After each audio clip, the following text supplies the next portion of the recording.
तो ये मूवी शुरू होते ही हमें एक लाइब्रेरी का सीन दिखाया जाता है। उस लाइब्रेरी में कुछ अजीब से लोग आते हैं और वहाँ पर मौजूद लाइब्रेरियन को मार देते हैं और ये लोग वहाँ पर रखे गए बुक से कुछ पेजेस फाड़ने लगते हैं कि तभी वहाँ पर कोई साया आ जाता है, जिसे देखकर ये सब डर कर भागने लगते हैं और इनका लीडर एक पोर्टल बना देता है, जिससे होते हुए ये किसी दूसरे शहर में आ जाते हैं। लेकिन वो शैडो अभी भी इनके पीछे था, हमें उसका फेस नहीं नजर आ रहा होता। वो साया वहाँ पर मौजूद हर चीज को कंट्रोल में कर लेता है और वो इनको मारने ही वाला होता है कि तभी वो लीडर एक और पोर्टल बनाता है और वहाँ से अपने दोस्तों को लेकर चला जाता है। ये साया कोई और नहीं बल्कि एक औरत थी और ये उस लीडर की उस्ताद हुआ करती थी। लेकिन वो बुरा आदमी अब बुरे लोगों के साथ मिल चुका था और अपनी पावर्स का ठीक से यूज नहीं कर रहा था। वो दरअसल किसी बुक के पीछे पड़ा हुआ था जिसके कुछ पेजेस वो ऑलरेडी ही चुरा चुका था, लेकिन वो औरत ये नहीं चाहती थी, इसीलिए वो इसके पीछे थी। अब सीन चेंज होता है और हमें एक शहर दिखाया जाता है जहाँ पर एक बहुत ही अच्छे डॉक्टर रहते हैं जिनका नाम डॉक्टर स्ट्रेंज है। वो इतने अच्छे डॉक्टर हैं कि सब लोग उनकी तारीफ करते हैं। उनके ऑपरेशंस पूरी दुनिया में मशहूर थे, लेकिन वो ये थोड़ी जानते थे कि ये एबिलिटी उनके पास कुछ ही दिन के लिए है, क्योंकि कुछ ही दिनों बाद उनका काफ़ी भयानक एक्सीडेंट हो जाता है जिसमें उनके फेस पर काफ़ी चोटें आती हैं और उनके हाथ ज़ाया हो जाते हैं। उनसे कहा जाता है कि अब आप पूरी ज़िंदगी कभी भी कोई ऑपरेशन नहीं कर पाएंगे। उनसे ये बात बर्दाश्त नहीं होती। वो अपने कोलीग से कहते हैं कि किसी भी तरह करके मुझे ये एबिलिटी वापस चाहिए, मेरे हाथ ठीक होने चाहिए। फिर डॉक्टर स्ट्रेंज को एक फिजियोथेरेपिस्ट के पास इलाज के लिए भेज दिया जाता है। वो फिजियोथेरेपिस्ट भी कमाल का था। उसके बारे में ये मशहूर था कि उसने एक पैरालाइज्ड आदमी को 3 दिन में ठीक कर दिया कि वो चलने के काबिल हो गया और इस बात पर डॉक्टर स्ट्रेंज को यकीन ही नहीं आता। अब हमें ये बताया जाता है कि ये फिजियोथेरेपिस्ट काफी महंगा था, यानी इससे इलाज करवाने के लिए काफी ज्यादा पैसों की जरूरत थी, लेकिन डॉक्टर स्ट्रेंज के पास इतने ज्यादा पैसे नहीं थे, तो वो काफ़ी परेशान हो जाते हैं। फिर एक दिन डॉक्टर स्ट्रेंज की फीमेल फ्रेंड उनके पास आती है और कहती है कि मैं तुम्हारी मदद करना चाहती हूँ। तो डॉक्टर स्ट्रेंज उससे भी डांट के वहाँ से भेज देते हैं कि नहीं चाहिए मुझे तुम्हारी मदद, और वो वहाँ से रूठ के यानी नाराज होकर चली जाती है। डॉक्टर स्ट्रेंज सीधा वहाँ से उस आदमी से मिलने जाते हैं जो कि पैरालाइज्ड होने के बावजूद 3 दिन में ठीक हो गया, लेकिन वो आदमी डॉक्टर स्ट्रेंज से नहीं मिलता, क्योंकि जब वो पैरालाइज था तो डॉक्टर स्ट्रेंज ने उसका ये सोचकर इलाज नहीं किया कि ये ठीक हो ही नहीं सकता। डॉक्टर स्ट्रेंज उसकी काफ़ी रिक्वेस्ट करते हैं कि प्लीज़ मुझे बता दो, मैं भी ठीक होना चाहता हूँ। तो वो आदमी कहता है कि ठीक है, मैं आपको बता देता हूँ। मैं एक ऐसी जगह पर गया जहाँ पर मैं बहुत से लोगों से मिला। वहाँ पर मुझे एक गुरु मिले, एक लीडर जिन्होंने मुझे हील किया। ये उसी जगह का बता रहा होता है जिस कंट्री में वो हमें लाइब्रेरी दिखाई गई थी। वो आदमी इनको बताता है कि तुम्हें उस जगह तक जाने के लिए बहुत मुश्किलें होंगी, लेकिन डॉक्टर स्ट्रेंज कहते हैं कि मुझे अपनी एबिलिटी वापस लाने के लिए कुछ भी करना पड़े तो मैं करूँगा, और इसके साथ वो भी उसी कंट्री में चले जाते हैं। डॉक्टर स्ट्रेंज वहाँ पे जिसकी तलाश में गए थे वो कोई और नहीं बल्कि वही औरत थी जो कि मूवी के स्टार्ट में हमें एक साई की तरह दिखाई गई। उनको उस औरत के पास ले जाया जाता है तो डॉक्टर स्ट्रेंज उस औरत से मिलके कहते हैं कि क्या आप प्लीज मुझे बता सकती हैं कि आप पैरालाइज लोगों को कैसे ठीक करती हैं। तो वो औरत बताती हैं कि मेरा इसमें कोई कमाल नहीं, मैं बस समझाती हूँ कि तुम लोग जो चाहो कर सकते हो, तुम लोगों में बस विल पावर होनी चाहिए। तो डॉक्टर स्ट्रेंज कहता है कि ऐसा पॉसिबल कैसे है। तो वो गुरु डॉक्टर स्ट्रेंज को कहती है कि जब तुम्हें कोई चोट आती है तो तुम यही सोचते हो ना कि तुम्हारा जिस्म उसे खुद हील करता है, तुम्हारे जिस्म में मौजूद जो सेल्स हैं वो उसे हील करते हैं, वो जोड़ते हैं उसे। तो डॉक्टर स्ट्रेंज कहते हैं कि हाँ ऐसा ही है। तो वो औरत कहती है कि गलत, हम चाहें तो खुद भी अपनी सोच से अपने जख्मों को ठीक कर सकते हैं। तो डॉक्टर कहता है कि क्या आप वाकई चाहती हैं कि मैं आपकी इन बातों पर यकीन कर लूं? मैं साइंस पे यकीन रखने वाला एक डॉक्टर हूं। मैं किसी भी सोल पर या पावर पर यकीन नहीं रखता, और मेरे पास जितने पैसे थे जिनसे मैं अपना थोड़ा बहुत इलाज करवा सकता था वो मैंने यहाँ आने में वेस्ट कर दिए। मैं कितना पागल हूँ। ये सुनते ही वो औरत उसे एक पंच मारती हैं। डॉक्टर स्ट्रेंज की रूह उनकी बॉडी से बाहर आ जाती है और फिर जब कुछ टाइम बाद उनकी सोल उनकी बॉडी में वापस आती है तो उनको ऐसे फील होता है कि जैसे वो कुछ टाइम के लिए बेहोश हो गए थे। वो उस औरत से पूछने लगते हैं कि मुझे क्या हुआ था। तो वो औरत यानी गुरु उनके सर पर हाथ लगाती हैं। तो डॉक्टर को अजीब अजीब विजन्स आने लगते हैं जिनसे उनको यकीन हो जाता है कि ये सच कह रही थी, इनके पास वाकई पावर्स हैं। लेकिन अब वो गुरु औरत अपने लोगों से कहती हैं कि मैं इसको नहीं सिखाना चाहती कुछ, इसे बाहर निकाल दो। लेकिन डॉक्टर स्ट्रेंज उनसे माफी मांगता है और कहता है कि मैं इन सब पे यकीन नहीं करता था, लेकिन अब मुझे आप पे यकीन आ गया है और मैं सीखना चाहता हूँ। प्लीज मुझे यहाँ से बाहर मत निकालें। और वो वहाँ से जाने के लिए तैयार ही नहीं होता। अब वहीं का एक आदमी उस औरत से कहता है कि उसको माफ कर देना, वो आपसे सीखने आया है तो आप सिखा दें। जरूरी नहीं है कि वो भी उस बुरे आदमी की तरह निकले जिसने उस बुक के पेजेस चुराए थे। और वो उस गुरु को बताता है कि डॉक्टर स्ट्रेंज एक बहुत ही काबिल इंसान है और दुनिया को उनकी जरूरत है। अगर आप उन्हें ठीक कर देंगी तो इसमें सबका फायदा होगा। फिर इसके बाद वो लोग डॉक्टर स्ट्रेंज को अंदर बुला लेते हैं। अब वो लेडी डॉक्टर स्ट्रेंज को कुछ स्पेल्स दिखाने लगती है, उन्हें कुछ चीजें सिखाने लगती है कि असल में इन सब का प्रोसेस क्या होता है। जैसे जैसे डॉक्टर स्ट्रेंज वो सीखना शुरू करते हैं तो उन्हें सब कुछ समझ आने लगता है कि असल में जिस दुनिया में मैं रह रहा था वो तो असली दुनिया है ही नहीं। असली दुनिया तो वो है जिसके बारे में ये गुरु लेडी जानती है। उसे समझ आने लगता है कि उस दुनिया में और भी पावर्स मौजूद हैं जिनको यूज करके हम काफी ताकतवर हो सकते हैं और हमें अपने जीने का पर्पस समझ आ सकता है। अब यहाँ पर डॉक्टर स्ट्रेंज उस औरत की हर बात मान रहे थे। वो जो जो बुक्स पढ़ने के लिए दे रही थी उसको पढ़ भी रहे थे और साथ ही साथ उस लेडी का जो सबसे अच्छा स्टूडेंट था जिसने डॉक्टर स्ट्रेंज की फेवर की थी कि इसे अंदर बुला लिया जाए, वो भी डॉक्टर स्ट्रेंज की अब हेल्प कर रहा था कि तुमने किस तरह से स्पेल करना है और कैसे सब कुछ बनाना है। लेकिन डॉक्टर स्ट्रेंज से कुछ नहीं हो रहा होता। तो तभी वहाँ पर वो गुरु लेडी आ जाती हैं और सबसे कहती हैं कि तुम सब चले जाओ सिवाय डॉक्टर स्ट्रेंज के। और फिर उसके बाद वो एक छोटा सा पोर्टल बनाती हैं जिसकी वजह से वो और डॉक्टर स्ट्रेंज माउंट एवरेस्ट पर पहुंच जाते हैं। वहाँ पर बहुत ही ज्यादा सर्दी होती है तो वो गुरु लेडी डॉक्टर स्ट्रेंज से कहती हैं कि अगर तुम ना जान पाओ कि तुम्हें यहाँ पर कैसे सरवाइव करना है तो तुम आधा घंटा भी यहाँ ना निकाल सको। और ये कह के वो वहाँ से चली जाती हैं। दरअसल ये उसके लिए एक टेस्ट था, एक आजमाइश थी, ये देखने के लिए कि उसमें ये पावर्स अभी तक कितनी डेवलप हो चुकी हैं और क्या वो इस काबिल है कि खुद को बचा सके। उस गुरु लेडी का स्टूडेंट उनसे कहता है कि हमें उसे वापस लेके आना चाहिए, उसने अभी तक कुछ नहीं सीखा। तो वो गुरु लेडी कहती हैं कि उसे थोड़ा वक्त दो, वो सब सीख जाएगा, मैं समझ चुकी हूँ।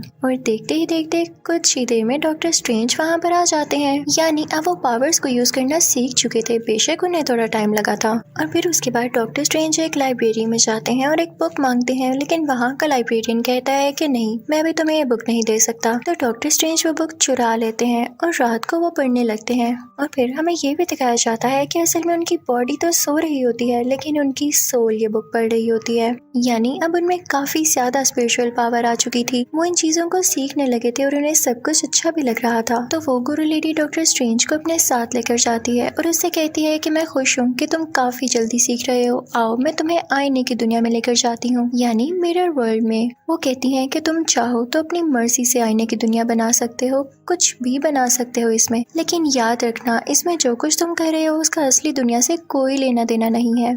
बस ये है कि इस मिरर वर्ल्ड में तुम देखकर दूसरी दुनिया पर नजर रख सकते हो। अब आहिस्ता आहिस्ता डॉक्टर स्ट्रेंज सारी बातें समझने लगता है कि अचानक एक दिन उसके दिल में ख्याल आता है कि उस बुक में ऐसी आखिर क्या बात है कि उसको उस आदमी ने चुरा लिया जिसके पीछे एक गुरु लेडी पड़ी हुई थी। वो लाइब्रेरी जाता है, वहाँ पर कोई भी नहीं होता तो वो उस बुक को पढ़ने लगता है जिसके कुछ पेजेस अभी भी मिसिंग थे।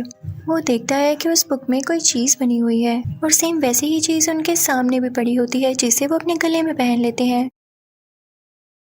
और उसके बाद वो बुक को दोबारा पढ़ना शुरू करते हैं। उन्होंने जो एक छोटा सा पोर्टल तैयार किया होता है, जब वो उसे घुमाते थे तो बुक के खोए हुए पेजेस भी वापस आ जाते थे और जो से वो खा चुके थे वो भी उन्हें पूरा का पूरा दिखाई देता था। अभी वो सब एक्सपेरिमेंट्स कर ही रहे होते हैं कि तभी वहाँ पर उन गुरु लेडी का स्टूडेंट आ जाता है। वो उन्हें रोकता है कि तुम क्या कर रहे हो, तुम टाइम के साथ खेल रहे हो, तुम्हारी जान भी जा सकती है। डॉक्टर स्ट्रेंज वहाँ के लाइब्रेरियन से भी पूछता है कि आखिर यहाँ पे इतने दरवाजे क्यों हैं और तुम लोग किसी को ये बुक पढ़ने क्यों नहीं देते हो। तो वो बताता है कि ये बुक पढ़ने से ये दरवाजे खुल जाएंगे जो कि फिलहाल हमारी कंट्री को प्रोटेक्ट किए हुए हैं और इन दरवाजों में से कहीं से भी हमारा दुश्मन आकर हम पर हमला कर सकता है। वो एक ऐसा शख्स है कि अगर वो दुनिया में आ गया तो वो दुनिया को तबाह कर देगा, दुनिया को खा जाएगा, इसलिए हम उससे अपनी दुनिया को प्रोटेक्ट कर रहे हैं। वो हमारा दुश्मन है, वो अंधेरी दुनिया में रहता है और जो बुक तुम पढ़ने की कोशिश कर रहे थे उसमें स्पेल्स हैं, उसको इस दुनिया में बुलाने के लिए, तो प्लीज आइंदा ऐसी गलती ना करना। अभी वो लोग ये बातें कर ही रहे होते हैं कि तभी उन 3 दरवाजों में से एक दरवाजा खुलता है और उसमें से वही आदमी आता है जिसने लाइब्रेरी में से उन बुक के कुछ पेजेस चुराए थे।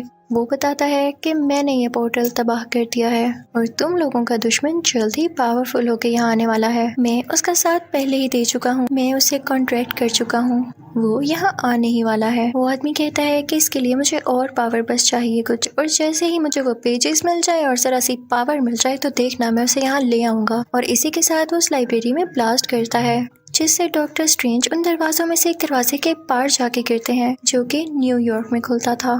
अब डॉक्टर स्ट्रेंज जैसे ही वहाँ पर पहुँचते हैं तो देखते हैं कि एक ग्लास कवर में एक ड्रेस है। अभी वो ये देख ही रहे होते हैं कि तभी उनके पीछे वही विलेन आ जाता है, यानी गुरु लेडी का वही स्टूडेंट जिसने बुक के कुछ पेजेस चुराए थे। वो डॉक्टर स्ट्रेंज से कहता है कि मैं तुम्हें मार डालूंगा, और इसी के साथ वो आदमी डॉक्टर स्ट्रेंज पर अटैक कर देता है। लेकिन तभी वो ड्रेस, वो चादर हिलने लगती है डॉक्टर स्ट्रेंज को देख के, और अपने उस ग्लास कवर से बाहर आ जाती है और डॉक्टर स्ट्रेंज को बचाने लगती है। वो पूरा आदमी डॉक्टर स्ट्रेंज को बहुत मारता है, लेकिन हर बार वो चादर डॉक्टर स्ट्रेंज को बचा रही होती है। और तभी अचानक से हम देखते हैं कि वो चादर ऑटोमेटिकली ही डॉक्टर स्ट्रेंज की बॉडी पर आकर लग जाती है। और अब डॉक्टर स्ट्रेंज बहुत ज्यादा पावरफुल हो चुके थे कि वो उस आदमी का आसानी से मुकाबला कर सकते थे। दरअसल डॉक्टर स्ट्रेंज को ये एक अवार्ड मिला था, ये उनका एक इनाम था, क्योंकि उन्होंने यहाँ से गुरु लेडी से कुछ सीखा, और जो भी उनसे कुछ सीखता है उसको इनाम मिलता है जो उसकी मदद करता है। डॉक्टर स्ट्रेंज उस बुरे आदमी से लड़ने लगते हैं और फाइनली उसको कैद कर लेते हैं।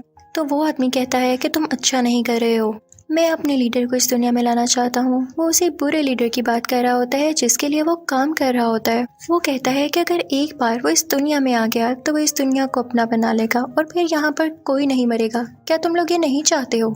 तो वो गुरु लेडी कहती है कि मैं इस पर खुद तहकीक करूंगी, मैं रिसर्च करूंगी इस पर, और फिर वो चली जाती है उस अंधेरी दुनिया में। और अब पीछे से उस बुरे आदमी का एक आदमी डॉक्टर स्ट्रेंज पर अटैक कर देता है, जिसकी वजह से वो जख्मी हो जाते हैं। लेकिन अब डॉक्टर स्ट्रेंज को पोर्टल बनाना आ चुका था, तो वो वहाँ से एक पोर्टल बनाकर निकल जाते हैं। डॉक्टर स्ट्रेंज अपनी फीमेल फ्रेंड के पास पहुंचे थे और उनसे कहते हैं कि मुझे ऑपरेशन थिएटर में ले जाओ किसी भी तरह। और जब वो उनको लिटाती है उनका ऑपरेशन करने के लिए, तो हम देखते हैं कि डॉक्टर स्ट्रेंज की रूह अपने आप ही बाहर आ जाती है और वो अपना ही इलाज करने लगती है, जिसे देख के उनकी दोस्त काफी हैरान होती है। लेकिन ये वही पावर थी जो कि उन्होंने उस गुरु लेडी से सीखी। कि तभी वहाँ पर उस बुरे आदमी का एक और बंदा आ जाता है जो उन पर अटैक करने लगता है। उन दोनों में काफी लड़ाई होने लगती है और हम देखते हैं कि उस बुरे आदमी का आगे से जो आदमी होता है काफी ज्यादा स्ट्रॉन्ग होता है और असली दुनिया में वो डॉक्टर स्ट्रेंज को हरा देता है, यानी डॉक्टर स्ट्रेंज की यहाँ पर डेथ हो जाती है। उनकी फीमेल फ्रेंड को ये देख के काफी दुख होता है और वो उन्हें इलेक्ट्रिकल शॉक्स देने लगती है, जिसकी वजह से उनकी सोल में पावर आती है और वो उस आदमी को हरा देते हैं। उन्हें एक बार और इलेक्ट्रिकल शॉक दिया जाता है और यहाँ पर डॉक्टर स्ट्रेंज की सोल अब उनकी बॉडी में दोबारा वापस आ जाती है। तभी वहाँ पर वो गुरु लेडी भी आ जाती है और उस डॉक्टर से कहती है कि तुमने बहुत अच्छा काम किया, तुम सब कुछ सीख चुके हो, तुम हमारी दुनिया के प्रोटेक्टर बन जाओ और हमारी हिफाजत करना। आपसे मैं तुम्हें और भी सारी पावर सिखा दूंगी। तो डॉक्टर स्ट्रेंज कहते हैं कि नहीं, मैं एक डॉक्टर हूँ, डॉक्टर ऑफ मैनकाइंड, मैं इंसानी जिंदगी बचाता हूँ और मेरा इन स्पिरिट से क्या लेना देना। और मुझे तो लगता है कि मैं अच्छा डॉक्टर भी नहीं हूँ क्योंकि मैंने एक आदमी की जान ले ली है। तो वो गुरु लेडी कहती है कि तुम इस बात का ना सोचो, वो एक बुरे आदमी का आदमी था। तो वो गुरु लेडी कहती है कि नहीं, तुम ऐसा नहीं कर सकते, तुमने मुझसे सारा कुछ सीखा है और अब तुम भाग रहे हो। तो डॉक्टर स्ट्रेंज कहता है कि आखिर कब तक ऐसा चलेगा, मैं भी जानता हूँ कि आप इतनी ज्यादा जिंदगी कैसे जी रही हैं, आप इमॉर्टल कैसे हैं, क्योंकि कहीं ना कहीं आपका भी उस अंधेरी दुनिया से कोई लिंक है, आप वहाँ से पावर लेती हैं और मैं ऐसा नहीं चाहता।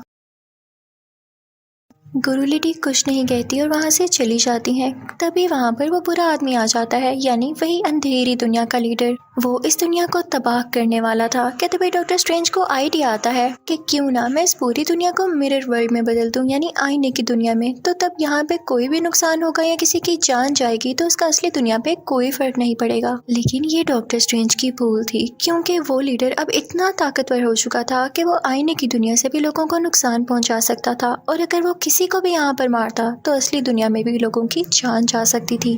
अब डॉक्टर स्ट्रेंज को कैसे भी करके अपनी दुनिया को बचाना था, तो वो तरीके सोचने लगते हैं, क्योंकि उनके दिल में अभी भी इंसानियत बाकी थी। तभी वहाँ पर गुरु लेडी भी आ जाती हैं और वहाँ पर एक पोर्टल बनाती हैं, जिसका ये फायदा होता है कि वो बुरा आदमी यानी अंधेरी दुनिया का लीडर अपनी पावर्स को उस पोर्टल के अंदर यूज नहीं कर सकता, क्योंकि उस गुरु लेडी ने पूरे पोर्टल से इस दुनिया को कवर कर लिया होता है। लेकिन वो बुरा आदमी अभी भी अपनी पावर्स उन लोगों को जख्मी करने के चक्कर में था था। और उसी दौरान ही गुरु लेडी, डॉक्टर स्ट्रेंज और गुरु लेडी का स्टूडेंट उस पोर्टल से बाहर निकल जाते हैं, लेकिन वो सारे काफी जख्मी हो चुके थे। यहाँ पर उन गुरु लेडी की तबीयत काफी खराब हो जाती है, तो उन्हें हॉस्पिटल लेकर आया जाता है। डॉक्टर स्ट्रेंज देखते हैं कि उनकी सोल उनकी बॉडी छोड़कर जा रही है, तो तभी डॉक्टर स्ट्रेंज की सोल भी उनकी बॉडी से बाहर आती है और गुरु लेडी की सोल के पास जाके उन्हें रोकती है। लेकिन गुरु लेडी कहती है कि अब मेरा वक्त आ चुका है और तुम कहते थे ना कि मैं इमॉर्टल हूँ, मैं इमॉर्टल नहीं थी। मैं बस अंधेरी दुनिया से इसलिए पावर्स लेती थी ताकि मैं अपनी दुनिया को बचा सकूं, और मैं कुछ गलत नहीं करती थी क्योंकि उसने सब कुछ मेरे इल्म से चुराया और मैं बस उसको यूज कर रही थी। और हो सकता है कि जब आगे जाके तुम भी बड़े लीडर बनो तो तुम्हें भी ऐसा करना पड़े।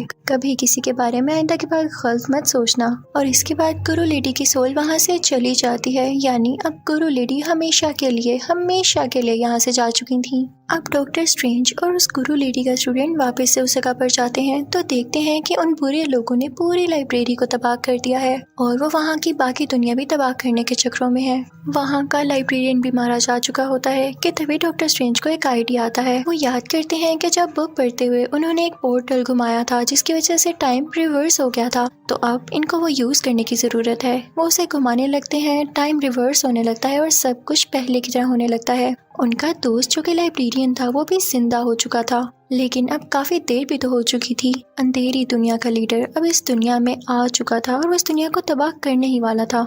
उस अंधेरी दुनिया का लीडर और उसके पूरे साथी उन लोगों पर अटैक करने लगते हैं, जिसकी वजह से डॉक्टर स्ट्रेंज नीचे गिर जाता है और जो उन्होंने अपने गले में पहना होता है वो जमीन पर लगता है और उसके जमीन पर लगने की वजह से टाइम वहीं पर स्टॉप हो जाता है। और इस चीज का फायदा उठा के डॉक्टर स्ट्रेंज उस अंधेरी दुनिया के लीडर के सामने जाते हैं और वहाँ पर वो लीडर डॉक्टर स्ट्रेंज को मार देता है। लेकिन फिर हम देखते हैं कि टाइम बार बार रिपीट हो रहा था। अंधेरी दुनिया का लीडर बार बार डॉक्टर स्ट्रेंज को मारता और डॉक्टर स्ट्रेंज जिंदा हो जाते। दरअसल उन्होंने टाइम का एक लूप बना दिया था जिसकी वजह से ये सारी चीजें रिपीट हो रही थी। डॉक्टर स्ट्रेंज उस लीडर से कहते हैं कि मैं एक शर्त पे ये लूप खत्म करूंगा, अगर मैंने ये लूप खत्म न किया तो इसका तुम्हें भी कोई फायदा नहीं होगा, क्योंकि जब भी तुम मुझे मारोगे मैं जिंदा हो जाऊंगा। तुम ये सब फसाद खत्म कर दो, तुम दुनिया को तबाह करने का प्लान अपने जहन से निकाल क्यों नहीं देते हो। तो वो लीडर इसकी कोई बात नहीं मानता, तो डॉक्टर स्ट्रेंज कहता है कि ठीक है, फिर तुम इसी लूप में फंसे रहो, तुम मुझे कभी मार ही नहीं पाओगे और जब तक तुम यहाँ से न गुजर जाओ तुम दुनिया पर कैसे अटैक करोगे। तो आखिरकार उस अंधेरी दुनिया का लीडर हार मान ही लेता है और अपने सब साथियों को लेके वहाँ से गायब हो जाता है। इसके बाद से हम देखते हैं कि दुनिया पर किसी के भी अटैक का कोई खतरा नहीं होता, सब कुछ नॉर्मल हो जाता है। डॉक्टर स्ट्रेंज ने जो चीज अपने गले में पहन रखी थी वो अपने गले से उतार कर उसे उसकी जगह पर रखाते हैं और अब सब कुछ ठीक हो जाता है।